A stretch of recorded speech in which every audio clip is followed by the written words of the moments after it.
Hey everybody, welcome to Obscurities and Miniatures. I am High Lord Tamberlane, and this right here in front of me is a bag with more Mierce Miniature parts, which will make Arawan. Now, if you pay attention to Darklands or Mierce or anything like that, Arawan is a big dragon man. He is a Dyndraig, or there's some kind of variation on his name that I'll butcher, but I'm not going to do that right now.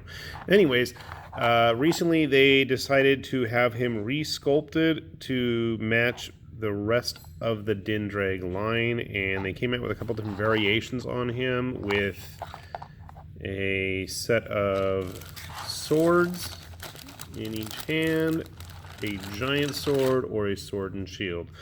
Today we are going to build the dual-bladed version. So you can see I actually have the original one. I'll get him out in a second after I get this guy built.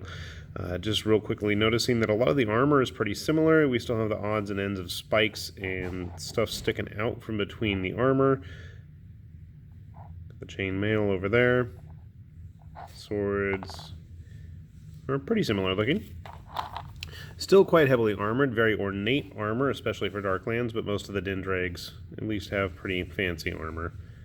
I like the fact that all of the straps are already molded on. The original model had straps that you had to glue on yourself, and it was a big pain. Here we have a log for him to stand on. Oh, right here you can see the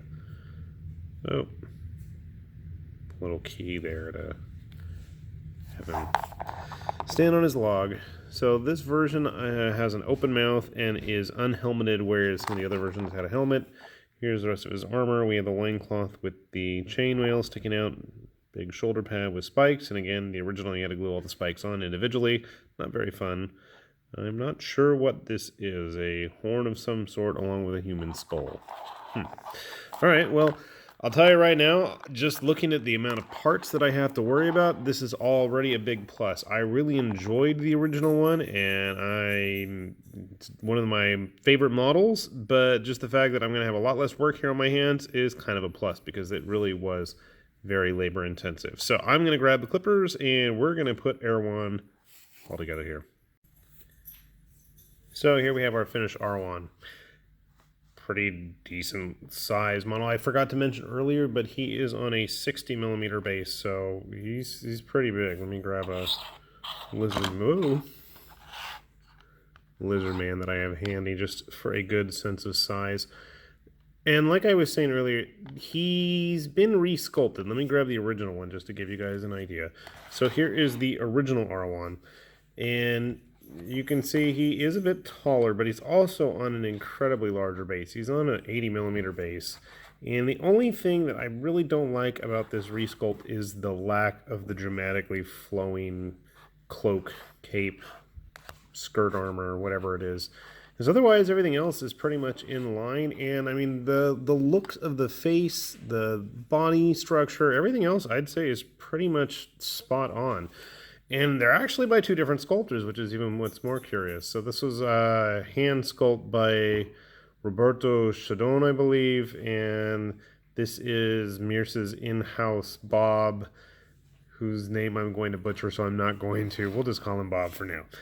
But yeah, here's one of the older, I think this is basically the first Dyndraig model that Mierce came up with back when it was part of Bane Legion still. And you can see this is actually supposed to be a little bit larger. He's hunched over than the regular Dyndraigs, but they're all going to be kind of uniform now, which actually is probably for the best. But it's a really nice, clean model. Everything fit together smoothly. No issues with the building of him.